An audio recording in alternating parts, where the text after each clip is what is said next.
Hello and welcome to Train Signal. You're watching Navigating vSphere using the vSphere client. In this lesson, we'll start off with some vSphere terminology, or the lingo related to virtual infrastructures. I'll show you how to use the vSphere client, including things like performing virtual machine guest remote control, navigating the vSphere client with hotkeys, searching the virtual infrastructure, sorting and filtering in the vSphere client. I'll show you how to export data and run reports. So with that, let's get started. If you haven't worked in vSphere virtual infrastructures before, it's critical that you're familiar with these vSphere terms. So first off, you've got your vCenter server. Your vCenter server is a centralized management console for your entire virtual infrastructure. And of course, we have a lesson in this training course on how to install and configure your vCenter server. The vSphere client is your management tool, be it running on Windows or through a web interface, that you connect to the vCenter server to manage the virtual infrastructure. So that's your tool. You run your vSphere client and you connect to vCenter or even to an individual ESXi server. And of course, ESXi is the hypervisor that's installed on each physical server. You can think of that as the virtualization operating system running on all the physical hosts. VMA, or the vSphere Management Assistant, is a Linux-based virtual appliance that you import. It's free from VMware, and then it gives you a service console like you had back in ESX Server that you can use to manage multiple ESXi servers from the command line. A data center, or a virtual data center, is a storage container that you create inside vCenter to manage ESX hosts, resource pools, folders, virtual machines, everything underneath. The data center is really the first thing that you create when you bring up vCenter and you connect to vCenter with your vSphere client. You're going to first have to create a container to hold everything, and that's going to be your data center or your virtual data center. Of course, a virtual machine, or a VM as we typically call it, is a virtualized operating system running inside ESXi. So a virtual machine could be running, let's say, Windows 7 or Windows Server 2008 or Linux, and it's a fully virtualized physical server that you've moved into the virtual infrastructure or even an end-user desktop. Then you've got the host and guest concept. So the host is going to be the ESXi server, the physical host, and then the guest is going to be the virtual machine. So you might hear those terms used quite a bit when people talk about virtual infrastructures. You've got the host and the guest. The host is going to be the physical ESXi server. The guest, again, is the virtualized operating system. And you even have those terms, let's say if you're running VMware Workstation locally on your own computer, you've got the host, that's your local computer running VMware Workstation, and then the guest is each of the virtual machines that you create. Another critical term to know is a data store. A data store is a storage container in the virtual infrastructure. So with VMware vSphere, to store virtual machines, you need to create a data store. That data store you can think of as really a formatted file system. It's formatted typically with the VMFS, or the VMware file system. It could even be the NFS file system. There's really two different file systems you can use with vSphere. And then the underlying storage technology could be a local SATA disk, it could be iSCSI or Fiber Channel, or if it's NFS, it's going to be an NFS NAS. So the data store is your storage container regardless of what underlying storage technology you have. So you could have multiple data stores local, you could have multiple data stores on a storage area network, but that's where your virtual machines are going to be stored. A folder in the virtual infrastructure is just like a folder in Microsoft Windows. It's a directory or a container for other things. In the case of the virtual infrastructure, you can optionally create a folder to hold things like ESXi servers, virtual machines, resource pools, and clusters. Speaking of which, a resource pool is another type of container in the vSphere virtual infrastructure inventory that holds the resources of the ESXi servers. So let's say that you want to use Distributed Resource Scheduler to ensure that your virtual machines are getting the resources that they need.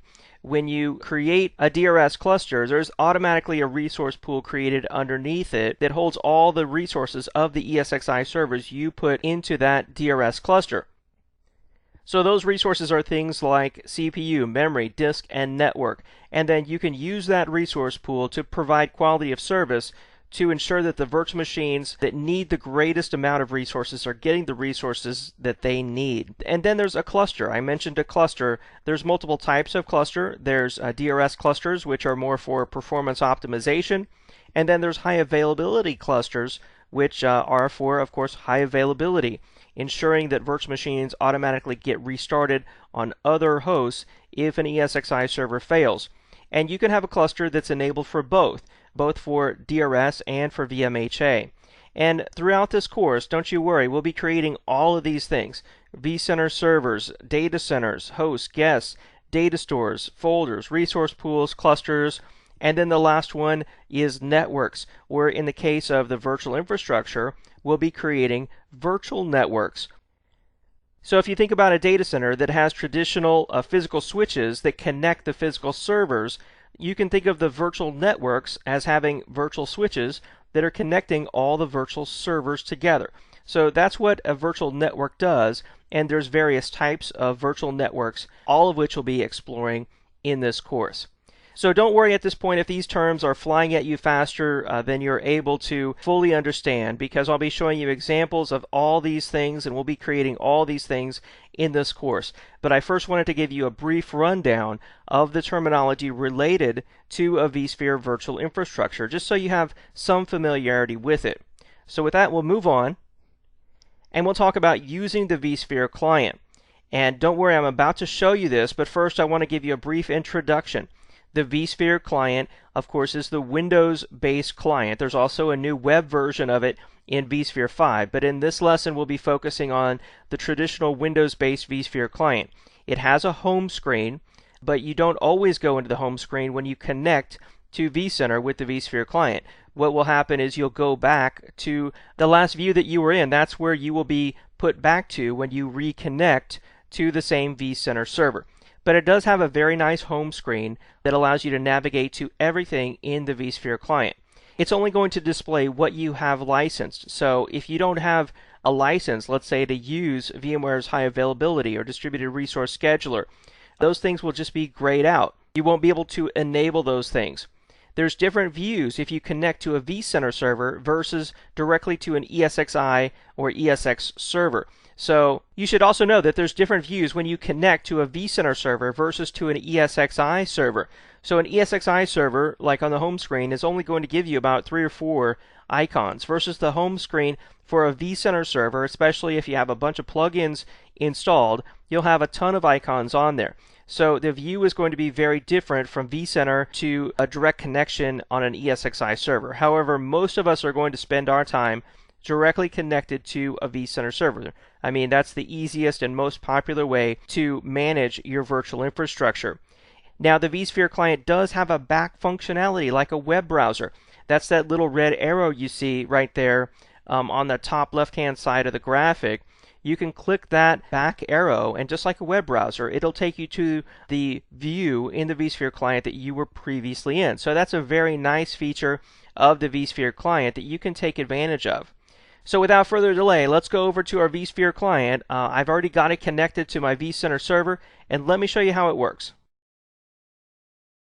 Okay, here we go. This is the vSphere client. This happens to be version 5 of the vSphere client that connects to vSphere 5. I've got a whole separate lesson in this series that shows you how to download and install the vSphere client. But at this point, I just want to give you a quick overview so you can see what this looks like in action. Here I've selected a particular ESXi server, and on the left-hand side, this is the hosts and clusters inventory. So you get this inventory tree on the left-hand side, and then on the right-hand side you have detail about whatever object you've selected. In this case, it's a particular ESXi server. Notice the host name of the server and the version of VMware ESXi that it's running. You can also see the tabs that go across the top here. These tabs are very important. In the case of an ESXi server, you'll have tabs like Summary, Virtual Machines, Performance, Configuration, Task and Events, Alarms, Permissions, Maps, Storage Views, and Hardware Status. But if you click on a virtual machine in the tree here, you'll have a different set of tabs. And the same thing if you click on, let's say, the vCenter server at the highest level, again, a completely different set of tabs. So the point is that this area over here with the tabs and the detailed information is going to change based on where you are in the inventory tree. So in the inventory tree here at the top level, I've got the vCenter server.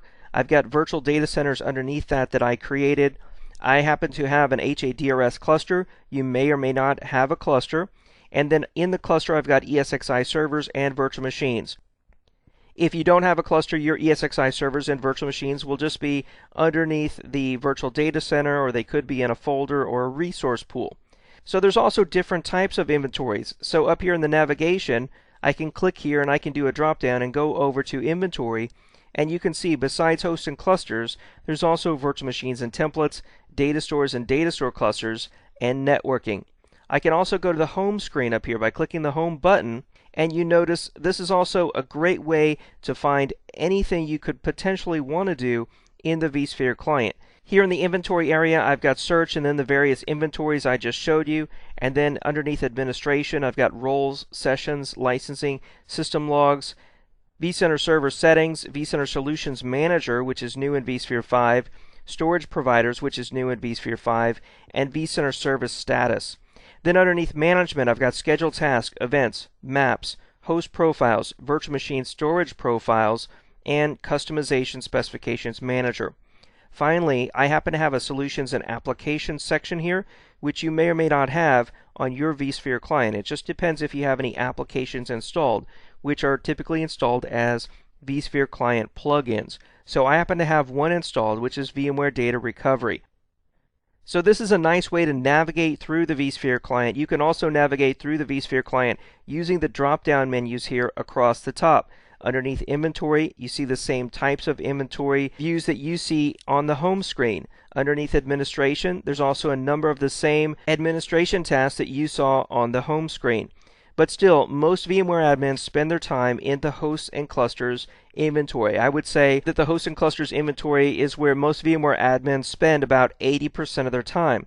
So in this hosts and clusters inventory, there may be multiple ways to do the same thing.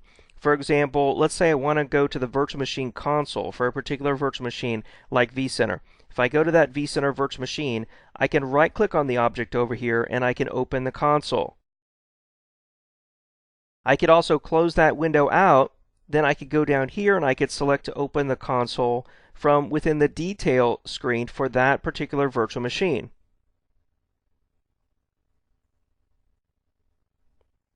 And then besides just a couple ways to do it, there's actually two more ways to open the virtual machine console. I can go to a toolbar up here that has a button called Launch Virtual Machine Console.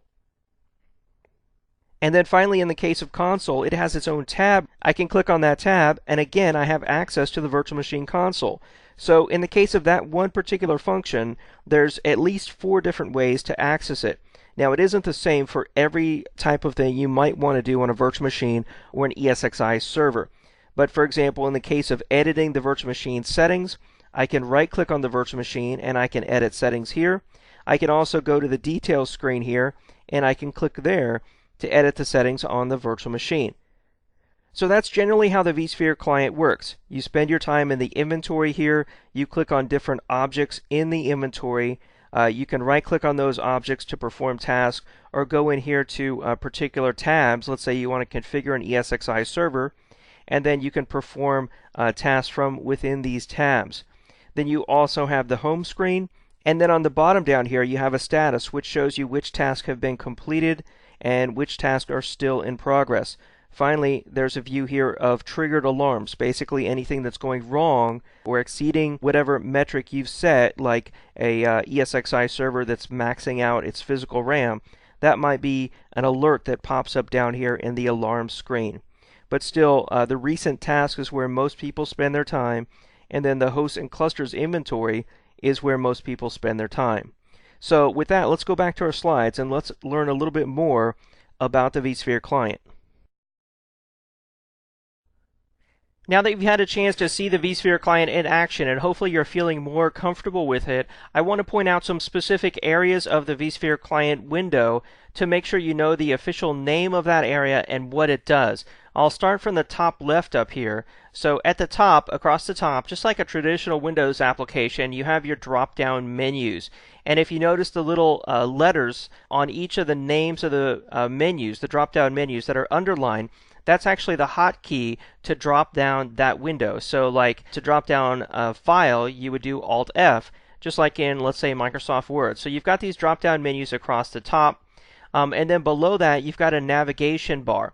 And this navigation bar shows you, on the internet, they would call it your cookie trail. But it starts with home, and then it shows you where you've drilled down from home into inventory, and then drilled down from there into hosts and clusters. So at any point here, you can click on one of these, and you could go back up a level. And there's even a drop down, let's say on inventory. If you click on inventory, it drops down and it shows you how you can go into the different types of inventories. Then you've got the search bar on the right hand side.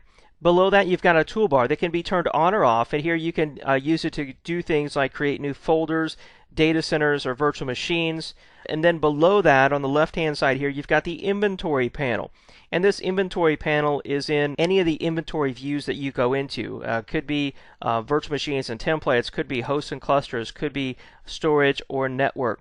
And then on the right hand side here, you've got the more detailed view based on whatever you've selected in the inventory, and then that detailed view has tabs across the top.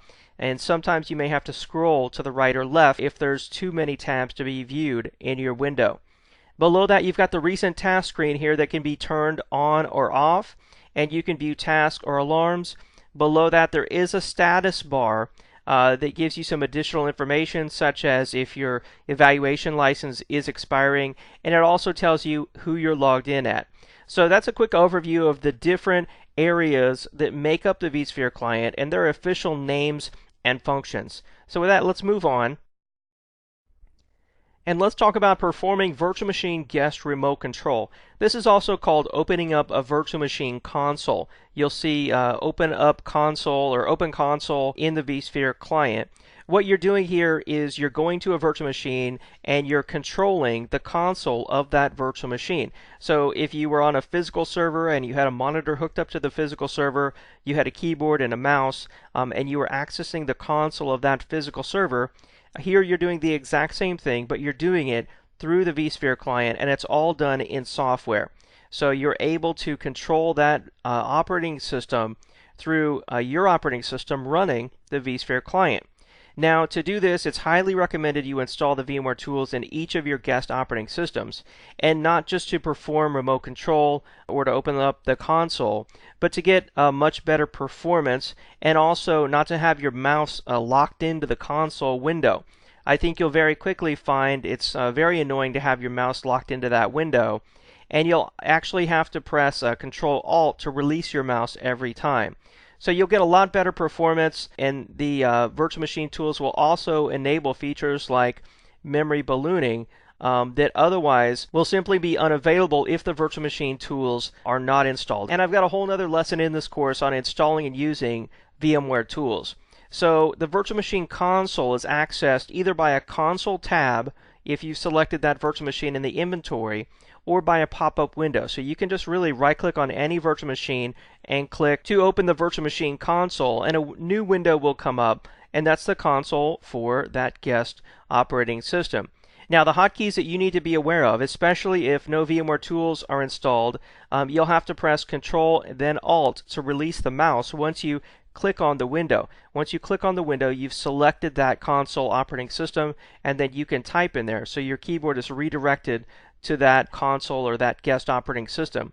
But if you try to get your mouse out and you don't have the VMware tools installed, you'll find very quickly your mouse is stuck in that window, and you have to hold down Control and press Alt to release it. And I'll show you how this works whether you have the VMware tools installed or not. Another hotkey you need to be aware of is Control-Alt-Insert, which is the same thing as pressing Control-Alt-Delete. So if you want to press Control-Alt-Delete, let's say to log into a Windows server, and you're accessing a virtual machine guest console, you'll hold down Control-Alt-Insert, and that'll actually send Control-Alt-Delete to the guest operating system. Again, something you really need to be aware of. Otherwise, you'll press Control-Alt-Delete, and that'll go to your local operating system, and it'll completely mess up whatever it is you're trying to do. And then the last key to be aware of is Control-Alt-Enter. Control-Alt-Enter will actually switch back and forth between the console window and a full screen version of the console window. So you can go into View Full Screen, and view the console full screen by clicking on the View button on the top of the window there. But to get out of it and go back, you actually need to know to press Control-Alt-Enter and switch out of the full screen view and back to the window view. So now let me go over to my vSphere client and show you exactly how all this works. So I talked about how there's multiple ways to access a virtual machine's console or remote control of a guest virtual machine. No matter which way you choose, let's say we click Open Console right here. Once you get inside the console, you need to know what to expect. Let me move this window around over here and actually drag it out a little bit, and you'll see what happens is now I can actually maximize that window. It's giving me a warning here that there are 2 active connections to this console. That's because I've been going in and out of the console so much. I'm just going to close out that warning. It really doesn't matter. I know I'm the only person accessing this virtual machine console. So right now you may notice that there's 2 mice. Actually, I've got a pointer over here on the right-hand side, and I've got a pointer here on the middle of the screen. So the pointer on the right-hand side over here is my local mouse. And if I move over here to the center of the screen, if I click, then I've taken control of the virtual machine's mouse, and I can move that around. You may notice it can be a little jumpy at times. You just have to have a little patience. Accessing a virtual machine's console through the vSphere client really isn't meant to give you the best performance. It's not meant for you to use it on a day-to-day basis to run some application. If you want to do that, then I recommend using, let's say, like Windows Remote Desktop. But the virtual machine console with the vSphere client is meant for you to access the real server console to perform tasks such as loading the operating system, rebooting the server, installing the VMware tools, and perhaps installing some critical application. So once I've taken control of the mouse in the virtual machine console, if I try to move my mouse out, you notice now that I have 2 mouse pointers again. And this actually works because I have the VMware tools installed. So I didn't have to actually do anything to release control of the console and gain access to my local mouse. However, if we go over to a console where I don't have the VMware tools installed, this is actually the console for the Vima virtual appliance, and while it doesn't have a graphical interface, what happens as soon as I click on the console here is that I've lost control of my mouse. My mouse is locked into that console, and the only way for me to get my mouse out is to hold down the control key and press Alt.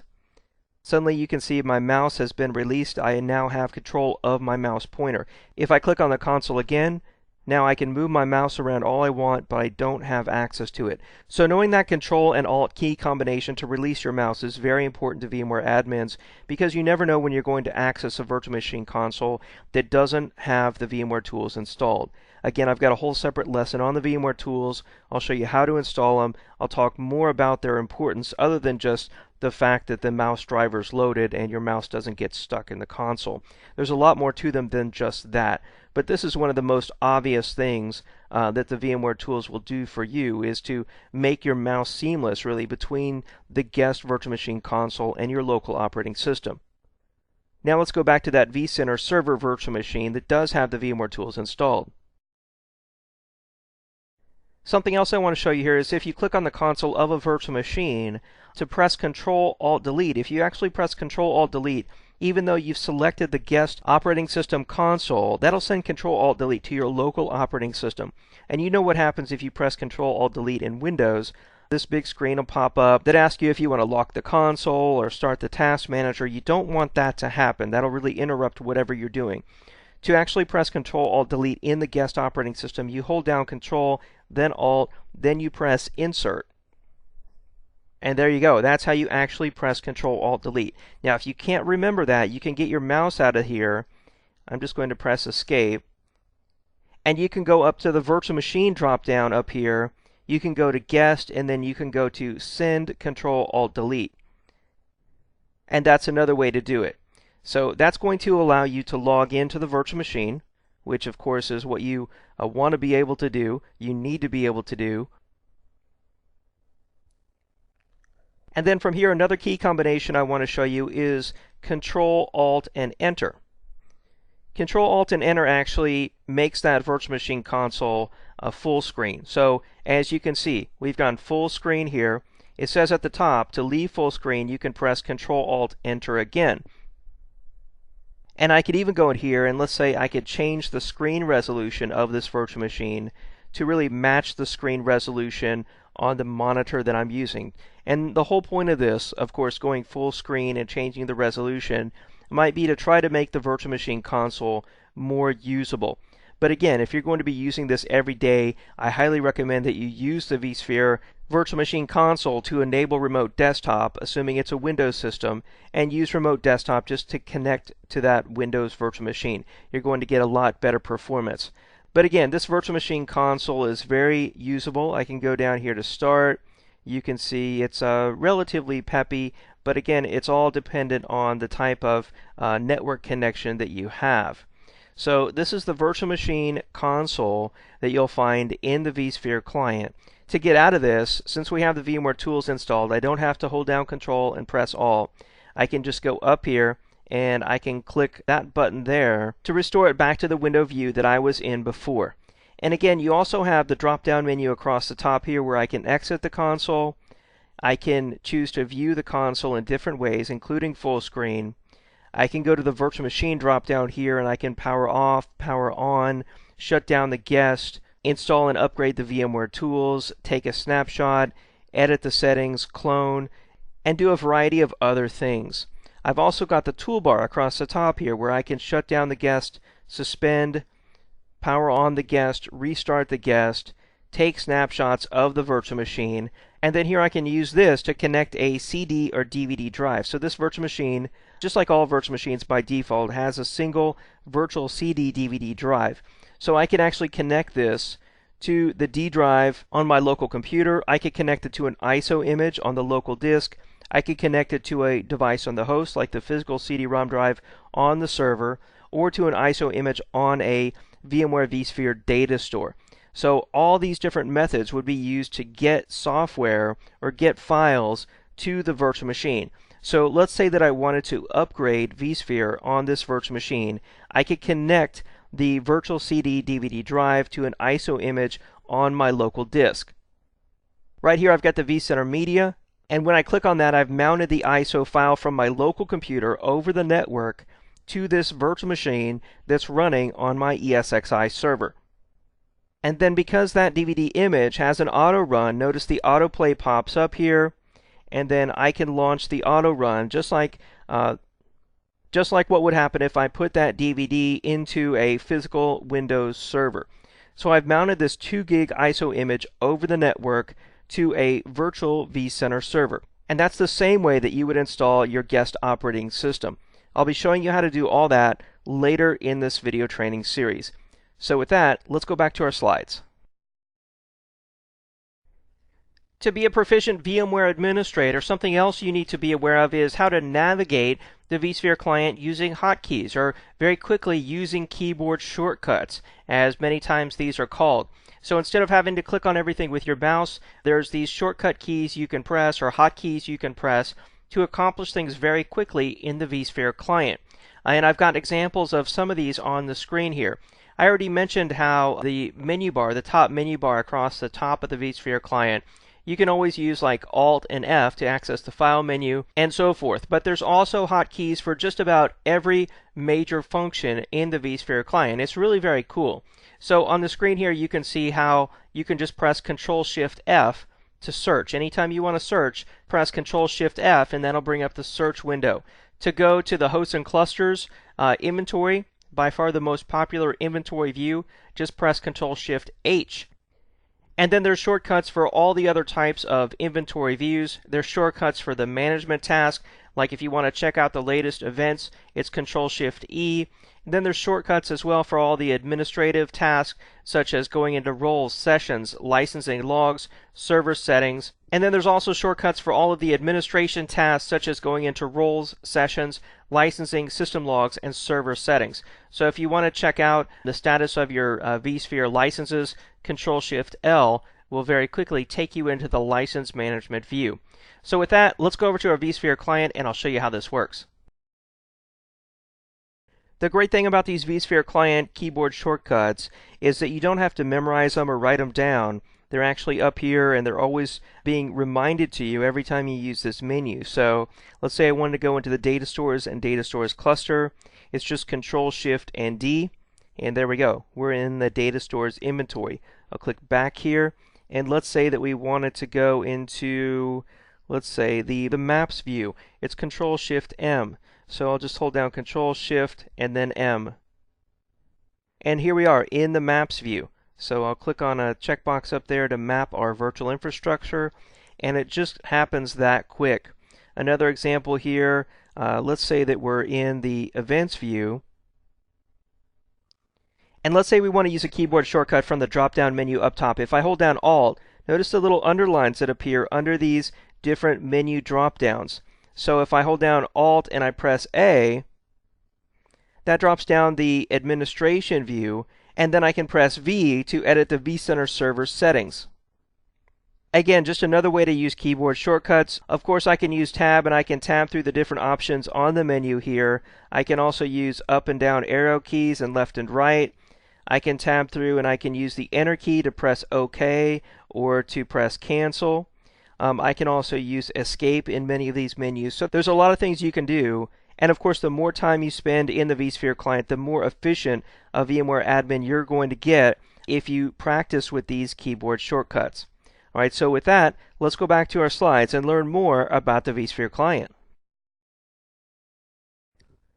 Moving on, let's talk about searching the virtual infrastructure. Now, perhaps if you just have a couple ESXi servers and let's say 10 or 20 virtual machines, maybe searching really isn't that big a deal. It's not that important to you. But once you have, let's say, 10 or more ESXi servers and 100 or more virtual machines, suddenly searching becomes a very critical daily task that you have to perform just to find what you're looking for. So you can think of searching the virtual infrastructure like Google for the virtual infrastructure.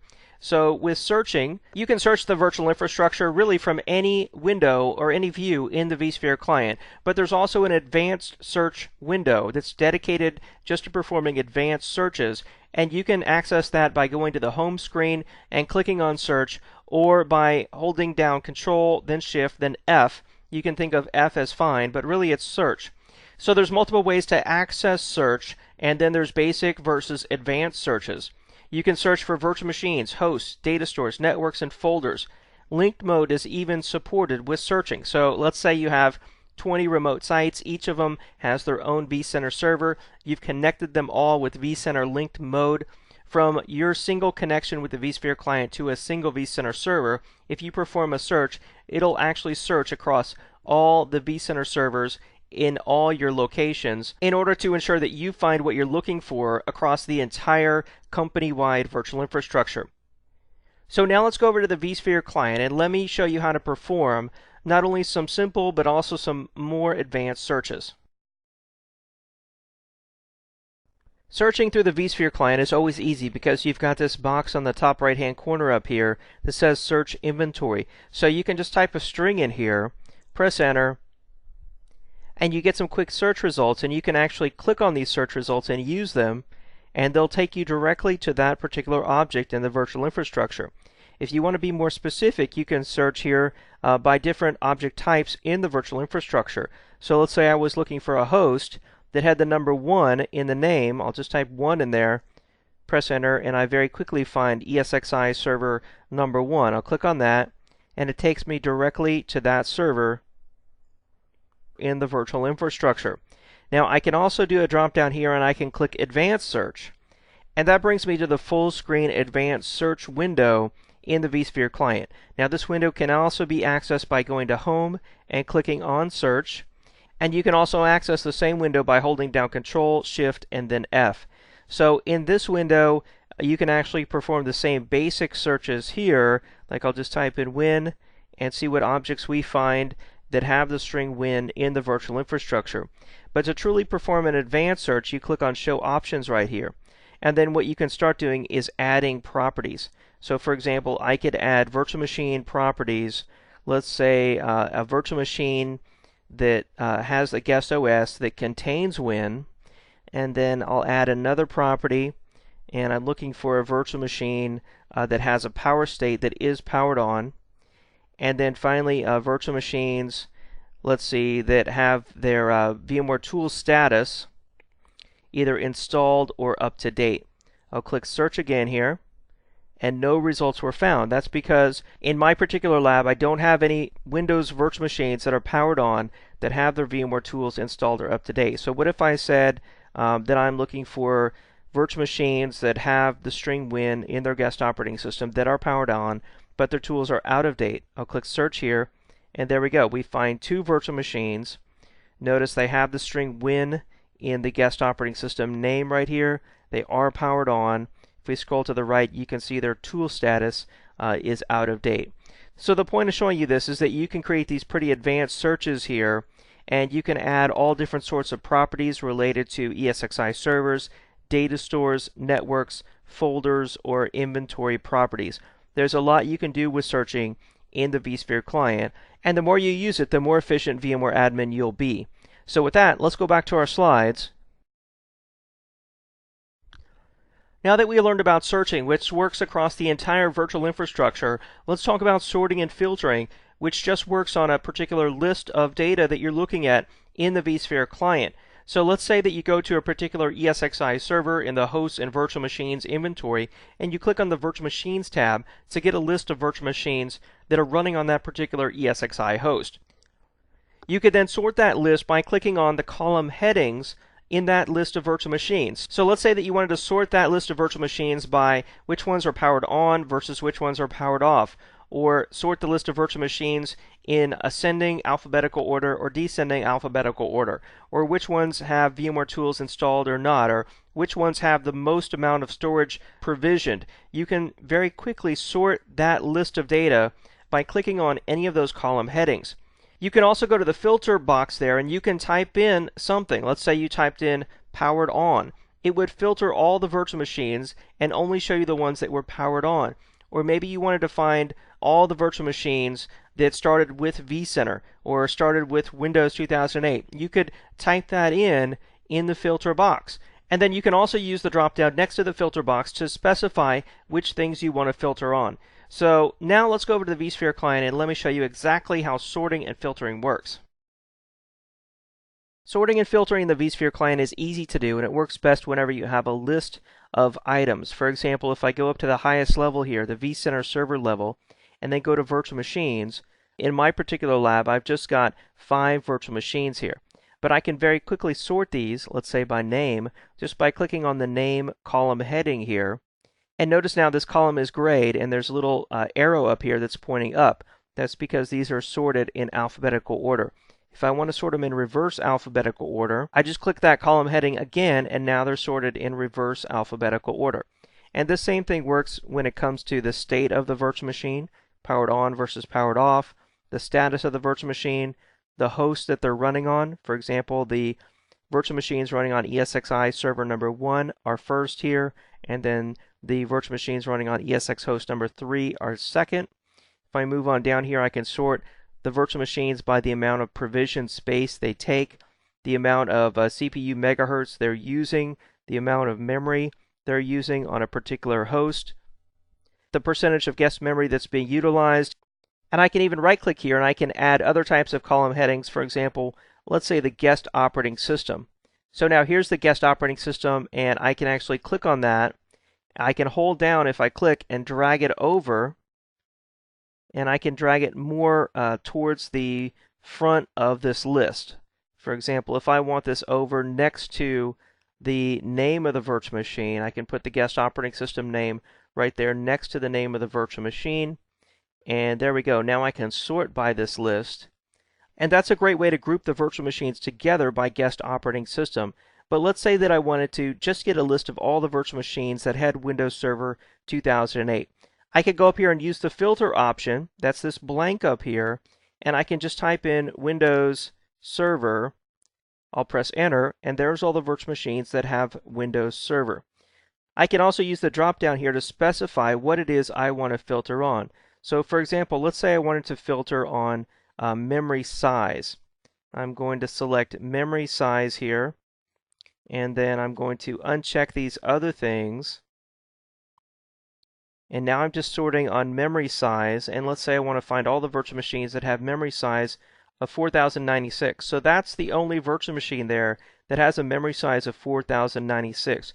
But if you scroll across here, you'll see memory size isn't actually one of the columns that we're currently displaying. So I'll just right click here, I'll add memory size.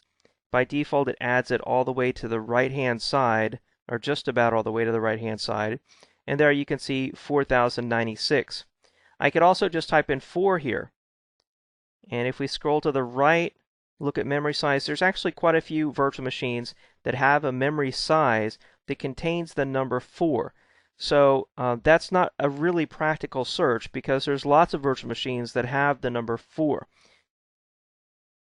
On the other hand, a more practical search would be, let's say that I wanted to find virtual machines that have a power state of powered on. A quick search would be to select state here. We'll unselect memory size, and I'll just type the word on. Now we get all the virtual machines that are powered on because they have ON in the state column. So this is how sorting and filtering works in the vSphere client. And at any point I can clear the search here, and now I'm back to my list of all virtual machines running in the virtual infrastructure managed by this vCenter server. Sorting and filtering is easy to master, and it's going to make you a much more efficient VMware admin. The vSphere client has some very nice data export features. You can actually export data from the vSphere client into HTML format, HTML with CSS, Microsoft Excel or XLS format, CSV format, or even XML. So let's say you wanted to export a list of all the virtual machines running in the virtual infrastructure along with all of their particular configurations, like how much RAM they have configured, how much storage they're using, what operating system they have, and what ESXi server they're running on. You could very quickly do this from the File menu by going down to Export and then Export List. You can also export other things like OVF files, which is the Open Virtualization Format, actually a container for a virtual machine to make a virtual machine portable. You could really export a virtual machine that way and then maybe import it into a cloud provider that supports that format.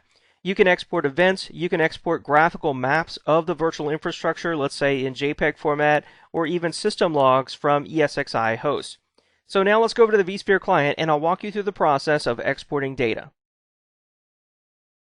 Here in the vSphere client, exporting data is very easy to do. You just go up to the File drop-down up here, and then you have Export. You can export events. You can export a list of whatever you're viewing on the screen. You can export maps, system logs, and OVF templates. OVF templates are actually virtual machines, and I'm not going to cover that right now because you're actually exporting an entire virtual machine. Let's just really talk about exporting lists, because exporting lists is very useful for getting data out of the virtual infrastructure and into a report that, let's say, you might give to your boss or to a customer. So let's say I want to export a list of the virtual machines I'm viewing right now on the screen. So this is all the virtual machines in the virtual infrastructure, at least in my lab with the Wired Brain Coffee Company. So I'll click File up here, I'll go to Export, and then to Export List. And now I'm being asked what I want to name this list that I'm exporting from the virtual infrastructure. So I'm going to call it WBC for Wired Brain Coffee, and I'll just call it All VMs. And here we can choose to export it as an HTML, as an Excel workbook, a CSV, or an XML file. Let's go ahead and do an XLS workbook or a Microsoft Excel file. I'll say save there, and that's it. We just exported data from the virtual infrastructure. So now let me go over to Excel and let's open up that file. Here in Microsoft Excel, I'm going to use Control-O to open a file and then open up this spreadsheet that we just exported. It does say that it's in a slightly different format than what my Excel 2010 recognizes. I'm just going to say yes here because I know we just exported it. And there we go. We get a complete list of all the virtual machines in this virtual infrastructure, along with guest OS, state information, status, host information, provision space, guest virtual machine, memory size, and alarm actions. And you may notice that these column headings are identical to what you were viewing over in the vSphere client. In other words, if you go back to the vSphere client, if we were to actually remove, let's say, the guest OS heading here, and then we were to add, let's say, a DNS name is now at the right hand side over here in this column, and then we were to re-export this list again, you would get different column headings. You would have the guest OS removed and the DNS heading added. So in other words, what you see in this list right here in the vSphere client is actually the exact same thing you get when you export the list to an Excel spreadsheet or an HTML file. And the same type of exporting works. Let's say if you were to go to the host tab here and export a list of the hosts in the virtual infrastructure, you can of course also export events, system logs, and maps. So that's exporting in the vSphere client, and with that, let's go back to our slides. Besides exporting data, you can actually export host summary reports in HTML format and performance reports in Microsoft Excel format. To do that, you'd go up to File, down to Report, and then over to either Host Summary or Performance. This is what one of the host summary reports looks like here. Actually, I exported an HTML host summary report, and you can see here I'm running vSphere 5, and I'm running it on a Dell PowerEdge T610. It shows me the number of CPUs, amount of RAM, and then even some performance statistics below that. This report is very detailed. This is just a small picture of what it might look like. I think this is a great way to document your infrastructure or to provide information, let's say, to a consultant, or even for disaster recovery purposes. Another report you can export is a Microsoft Excel-based performance report. So this is what a performance report would look like after you run the performance report export. So it just saves it really as an XLS format, and then you can open it up with Microsoft Excel, and then you get all the performance data, let's say, for a particular ESXi server. So now let's go over to the vSphere client, and let's create some performance and host summary reports. Just like exporting lists in the vSphere client, running reports is also very easy. You can go up here to File and down to Report, and then you can run either a host summary or a performance report. However, notice that these are both grayed out. That's because you can't run these unless you've selected a particular host in the virtual infrastructure. So I'm going to go to host ESX3, and then now up to File and down to Report, and notice these are not grayed out anymore. They're black, and you can select them. So I'll select a host summary report. I'll go ahead and put it in this folder here. I'll take the default name here, which is the host name -summary, and then notice you could also save this in an XLS Excel workbook format. I'll just click Save here, and now let's go over to that folder and let's open up that report in our web browser. Here I am in that folder, and if we double click the report we just exported, it brings up the host summary report. So we get information about the host, the hardware on the host, resource utilization, data store information, and virtual machine network info. The performance report looks very similar, and again, you can export it in Excel so that you can manipulate that data, let's say to merge it with other data or even to create charts and graphs. So that's how you export host summary and performance information out of the vSphere client. And with that, let's go back to our slides. And that brings us to the summary for this lesson. I started off with vSphere terminology, things like vCenter, vSphere client, ESXi, host versus guest, virtual machine, virtual network, data stores, virtual data centers, clusters, and resource pools. From there, we moved on to using the vSphere client. I showed you how to perform virtual machine, guest remote control. I showed you how to navigate the vSphere client using hotkeys or shortcuts. After that, I talked about searching the virtual infrastructure. I showed you how to sort and filter data in the vSphere client, how to export data, and run reports. Thanks for watching this lesson covering navigating vSphere using the vSphere client.